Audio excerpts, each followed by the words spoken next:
This is from Curiosity Zoo. I am sick as a dog. I've been for 2 days, got the flu. Just not good. Didn't post much yesterday. Figured I'd make a video. I'm sitting here not working and thinking, I was like, hey, let's make a video. So, we got Miss Jackson here. She's hungry, so she's being a bit of a handful.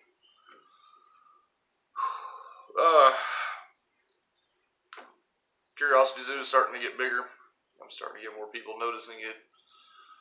Tons of shares of my posts, and that's awesome. This is Jackson. It's my alligator. She's still a baby. Yeah, she just said hi. And she also wants pork chop because it's pork chop night. Oh, chill out. A lot of people message me and ask me questions about my animals and why I'm doing what I'm doing. Figure I'd try to answer some of those here real quick in the video. The number one thing, usually Isaiah is with me in these videos, but he's not for personal reasons. He's just not here right now. He's with his mother, so he's not going to be in his videos for a minute or pictures. We'll figure that part out later. So, the biggest question I always get is why do you have all these animals around your children? Because number one, I can. Number two, I have put thousands of hours into each one of these species, figuring them out. I trust my animals around my kids more than I trust your dogs. And if we get into like giant snake statistics, it's like 13 or 14 since 1992 have killed people in America, and like 350 dogs have killed people. I mean, my animals are safer than yours. I'm educating my children on wildlife and conservation. I educate them. And it's also an awesome life for my kids to grow up around stuff like alligators, because they know how to handle them. They know what to do.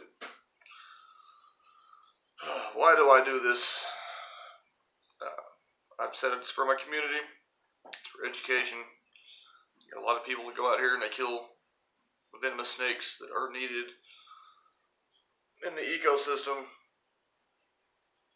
and you kill spiders that's needed for the ecosystem. I mean, what would happen if I started killing kittens and puppies and everything else that's not important to the ecosystem? But I'm not going to do that because I actually love all animals. Some of you people say you love animals, but you only love nice, fuzzy, domesticated ones. One of the questions I got is, how do I own these animals? Well, domestication has to start somewhere. And all dogs should be traced back to the wolf. Somebody had to take a wild animal at one point and domesticate it through the bloodlines. All my animals are captive bred. Nothing is taken from the field. Nothing is taken from an ecosystem. That's how I don't affect the world with me having these animals. One of the nice little comments that I got was, her messages was, I'm just trying to be a Mr. Know-It-All and trying to act smarter than everybody. No, I'm not. If you have a dog, you might know that you have a Jack Russell Terrier or something like that, Beagle or Poodle. But I know that this alligator is an alligator Mississippianus. I know there's also a Chinese alligator. There's only 2 species of them. I know this scorpion right here next to me is a Heterometrus spinifer, which is a deathstalker scorpion, or Palestinian yellow, or five-line yellow scorpion. I have to know stuff like that, because if I get bit by that scorpion, there is a specific anti-venom for that one species. That's different than the Asian forest scorpion that's over there, or the emperor scorpion, or the bark scorpion, or anything else that I might have.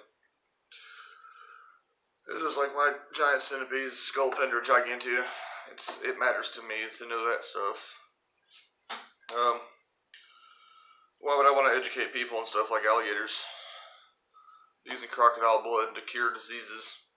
They're using deathstalker venom to help with brain tumors and diabetes.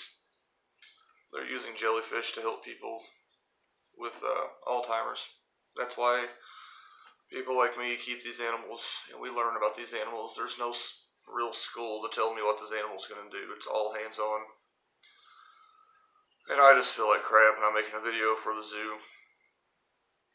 If you guys have any questions, just ask me, and I will make videos and I will answer them. I think these animals are majestic.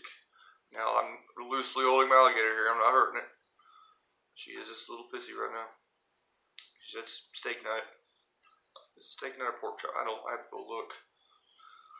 But when it comes to all my animals, I mean, I've got 13 different species, and all 13 different species have different temperature and humidity needs, and they have different diseases that they can get, and they have different infections that they can get. They all have different diets, and they have different eating schedules, and some are nocturnal, and some are not nocturnal, and some are arboreal, and some are terrestrial.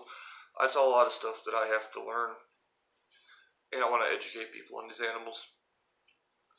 I'm allowed to have these animals because I went through a lot of training. I've been around this stuff for a very long time. I think my first pet was, well, my brother made me learn all about emperor scorpions in like 1995 or something like that. So, we're doing the zoo. It helps people.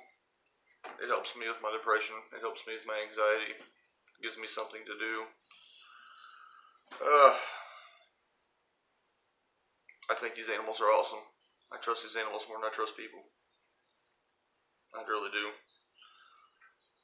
Well, I know what that scorpion right here is going to do. I know what this alligator is going to do. I know what my snakes and my lizards and everything else is going to do. When my snakes, like Boots, my BCI I got out the other day, I knew where to find him. Or her. Yeah, that was her, yeah. That was another question. What's BCC and BCI that I was talking about? Okay, my snake Boots is a Colombian boa. It's a boa constrictor imperator. I used to think that that was a red-tailed boa, because a red-tailed boa is the boa constrictor constrictor. And this is where my knowledge comes in, and the names of the species actually start to matter.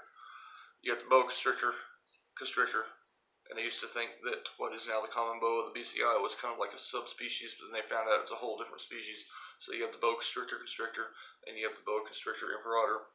The boa constrictor imperator is a lot of times sold as a boa constrictor or red-tailed boa when it's not a true red tail. Why do they have red tails? Well, their whole body's camouflage except for the tails. In nature, bright red colors are two things. They are danger or they are food. So you got both of those outlets right there that either it's telling the predators to stay away from this giant snake, or they use their tail to bait in small rodents. Who knows? Nobody really knows, but that's I like the baiting in part better. Sitting here doing animal rehab, because some of you people are going to go out here, and you're especially at Christmas time, and you're going to buy some reptiles, or you're going to buy some exotic pets that you find at the pet store, and you're not going to be prepared for it, and you're not going to take care of them properly, and they're going to end up at my house, and I'm going to take care of them properly. I should do a video on the two different bearded dragons. I got my bearded dragon that I've taken care of properly. Everything has been correct. The temperature, the humidity, and the eating, and its diet, and everything has been correct on this nice little fat, little beautiful bearded dragon. And then we had the other one that was a rescue that is the same exact age, that's not even a third of the size, and it's scraggly and it looks horrible. But we finally got him to start eating properly and back to somewhat of health and starting to gain weight. But it'll never grow to its potential just because it was mistreated. You guys think that mistreating reptiles and spiders and scorpions is okay because they're not like your regular domesticated animals? Well, to me it matters. They're a life. They're a God-given life. They're here for a reason. So that's why I do what I do. And there's my video for why I'm doing Curiosity Zoo. I'm starting the veterinary school soon, probably within a month. Just gotta get healthy and get back to working and get some money saved up, and I'm gonna start the veterinarian course, and I'm gonna continue to grow. The next big purchases we have is the Cobra and the Gaboon Viper, waiting on the breeders. So there's my video of why Curiosity does what it does, because curiosity makes you smarter. Have a good night.